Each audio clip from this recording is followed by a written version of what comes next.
Hi and welcome back to FindersBeepers History Seekers on the abandoned house review. And I've waited, you know what, I thought, shall I do these in the office or shall I wait until I'm in Cambodia or Singapore or somewhere like that to do them? So I'm in Phnom Penh in Cambodia and this place is unbelievable. I've just been up on the pool on the roof, chilling out for the last 2 hours.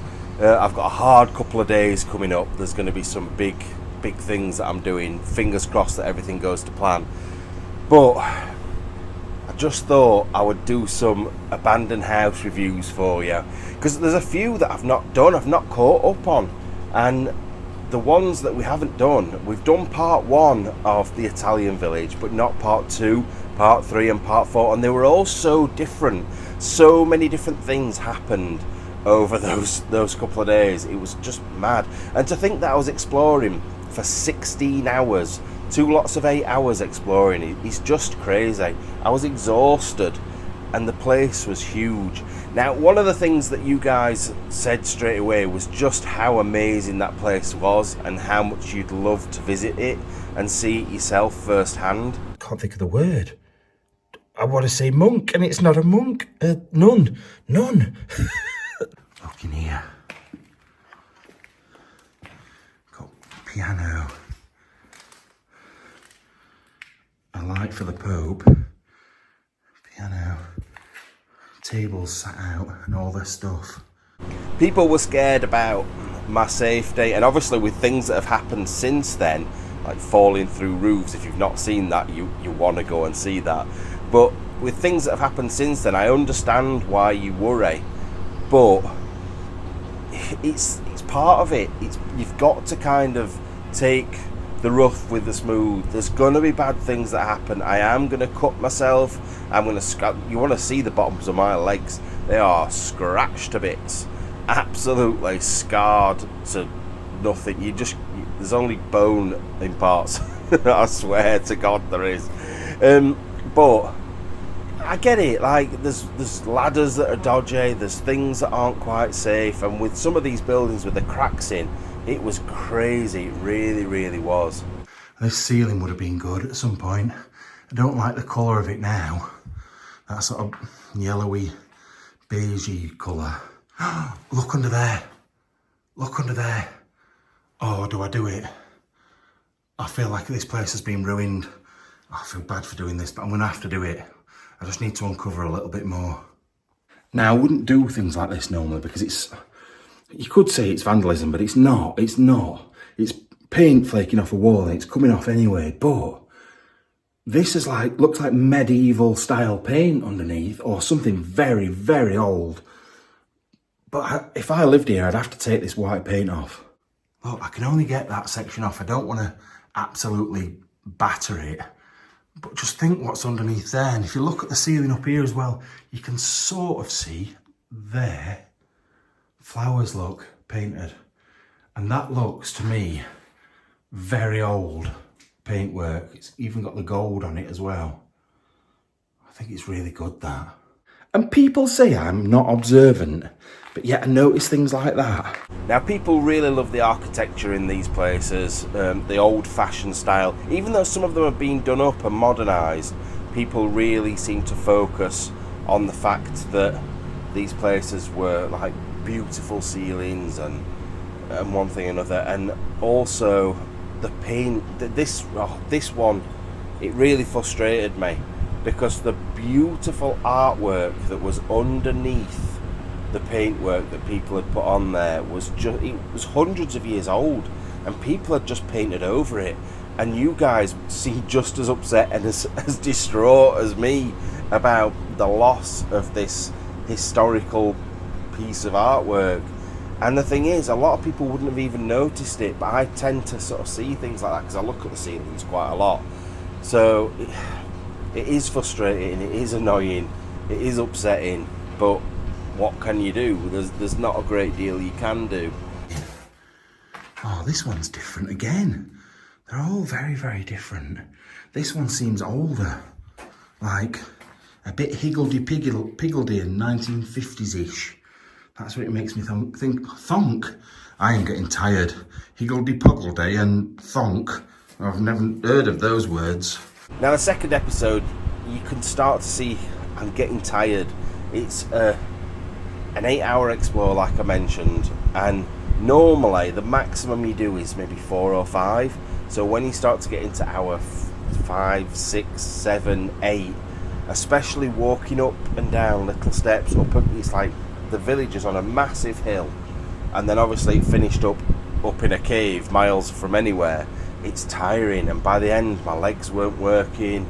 I was feeling uncomfortable and tired in general, but it was so worth it. It ranks in my top 3 explores ever, the village. It really, really does. It's one of those ones I will go to my grave thinking about. It is so good, and I don't think it'll be like that for much longer. I think they'll either do it up just for it all to happen again in 50 years time, or they'll flatten it. I don't think it'll get left like that forever. So I do feel quite privileged to be able to see it, really. We've got some wine. Actually, there is some in there as well. I'm not going to drink it, but I might smell it. I'm just trying to get the lid off. I'm bringing you close to it, like you can smell it as well. Oh, it is wine, 100%. That smells like the wine my dad used to make back in the day. I am tempted to have a drink, but I don't know what's in there. Oh, definitely, I can smell it. It's high alcohol, that, definitely. It's been a while since I've done anything like this. I know you're going to be mad at me. Let's clean the top of it.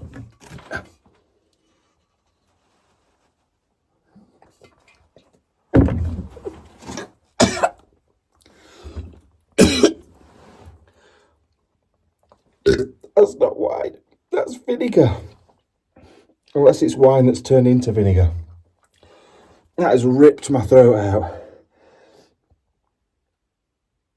Oh, God.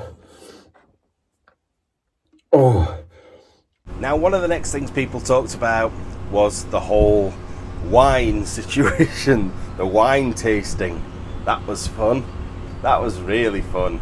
I'm glad that happened. So, if you haven't seen this part of it and seen our videos in the past, I always used to try things that I found there, like jam that was from 1976 and all sorts. And I thought, you know what, we'll go back to the days of doing that, because I'm not going to get... The reason I stopped doing that, Matt Eats Anything, isn't because I was feeling sick of stuff and people didn't like it. I stopped doing it because one of our friends, Ali Law, got arrested for drinking a cup of tea in an abandoned place. Thought they had us on burglary, because if we would have made that cup of tea and like showed making that cup of tea and stealing their tea bag, that would be burglary, right? Because as stupid as it sounds, you're stealing their property. And I don't want to be in the same situation, so I just stopped doing it. However, I thought there's not much chance of that happening in this village, so I will try some of this wine. And the wine turned out not to be wine. It was vinegar. Although I don't know whether it's just the wine's gone off and basically turned to vinegar, but either way, it burned all the way down my throat. It burned. It was awful. Never felt anything like that. I tell a lie, I have. When I was at school, when I was probably about 12 or 13, the small bottles of vinegar you get at school, somebody dared me 50p to drink the full bottle, and I did, and I felt so ill, like it burned, and I got like heartburn and everything. It was terrible, one of the worst experiences ever. So definitely should have learnt a lesson from that, but I thought it was wine, not vinegar. So yeah, if you ever get the chance to drink vinegar, just don't do it. It's probably not a good idea. It's probably got a keep and a surrounding wall. I'm guessing you get in down here. Castles are not made to get in, like easy. So I think I'm gonna have problems, especially as this all looks very loose. If they've sealed the door up, I'm gonna be so mad, because we were just at the other side of this wall a minute ago. How the freaking hell do you get in here? Wait up. Oh. Okay. You don't. There is a roof on it. Oh, bloody hell. Maybe you can get in. Now, as I made my way out of the village, up the hill, first of all we came to the castle. Now, the castle is actually older than the rest of the village. The village has grown round the castle. I think the castle's 900 years old, which is mad in itself. It's pretty much almost 1,000 years old, which you think what that castle has seen over the years, what has happened there, it's pretty mad, to be fair. And then as the houses get further down the hill, as far as I'm aware, they get younger and younger, like they're oldest at the top. But the castle, I couldn't find much information about what it looked like inside previously. I'm guessing there must have been floors in there at some point because of just how it was. But it was big. It was a lot bigger than you... I think on drone footage and me studying it, it didn't look that big. But in real life, it seemed massive. And there was a big perimeter wall around there as well. So that I didn't show you because, you know what, I was just too tired. I could have walked down. There was a couple of buildings inside that perimeter wall that might have housed something really good, but I'll never know because I was just so tired. And I don't know why I didn't just go back the next day and do that, but I didn't think about that. This path's getting thinner and thinner and more treacherous, and I don't know how much further I've got. I feel like I've been walking for ages. Right, this is rather concerning. So the path runs to there, and then there's definitely been a landslide. All those rocks have definitely come from right up there because the path just stops. Then I started to make my way up across the path that went over the landslide. Now, there was a few of you that were scared of the landslide and what could have happened. In fact, there were a few people like, oh, it's a good job there hadn't been an earthquake while you were there, which sort of wish that there had in a way, but everybody had been safe. I just would like to experience a proper earthquake without anyone getting hurt. I don't know why, but I've just got that morbid curiosity of what it would be like to be in one. Probably would regret it. But yeah, made my way over there, and it was quite dangerous. What you didn't see was me going directly up the hill towards this cave, and there was big rocks rolling down left and right next to me, and I almost started my own little landslide off. It was quite worrying, really. I probably shouldn't have done that, but there was no other way around. It was just really, really dangerous. I've been conned. I've been absolutely conned. So let's have a look. I've had to walk all the way up there. The cave's here. Oh, let's have a look. Where does this wonderful cave go? Nowhere. That goes outside. I've been proper conned. And finally, the cave that looked amazing, that we were all excited about, that was the shittest little cave you have ever seen, and I felt like I'd been missold. I felt like ringing Ofcom, saying, Ofcom, get me the cave department online, because I am not fucking happy. This cave is shit. And so somebody said that they thought they saw someone in there with me. Honestly, if there was someone in there with me, they would have been like that up against my face because it was that small in there. So it was a disappointment. The cave was probably the only disappointment of the whole trip up there. But I'm glad I did it because then I can moan about it and I've got something to talk about. But anyway, so in a minute I'm going to film the next part, and hopefully you'll get to see that in the next couple of days.